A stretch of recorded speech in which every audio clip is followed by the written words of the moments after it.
The reason we wanted to investigate the environment and climate change policy is that within Britain, European legislation around both those areas is really fundamental. It's driven a lot of environmental and climate change action. Apart from anything else, Britain remains a part of the European biosphere. It shares its seas, its atmosphere, its environment generally. So although we're exiting the European Union, we're not exiting Europe. So we've got to get that environmental aspect right. Well, the committee's main recommendations go from making sure that DEFRA, the department of government that makes sure that the environment works, that it has sufficient resources to be able to transfer all that legislation that was European into the UK legal system to make sure that we can protect our environmental standards.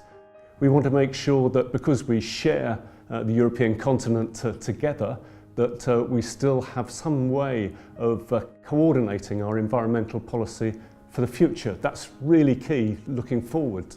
We want to make sure that in terms of climate change, where Britain really has been a leader in terms of not just Europe but globally, that we don't lose our position there, because Britain believes that climate change is a real risk for the long-term future. Who are we going to hook up to in those international negotiations, now we're outside Europe, to make sure that we keep those important climate change goals there. Most of all, I suspect, what we really want to do and what we're saying that is really important for government is that we don't backslide on our environmental standards, that when post-Brexit, that we have an environment that's strong and that we have a department that can enforce that.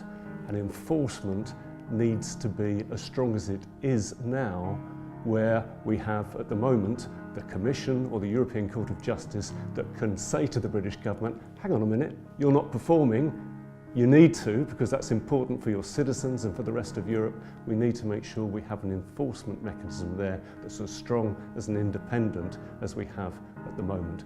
Those are the key recommendations. There are many more, but they're really, really important.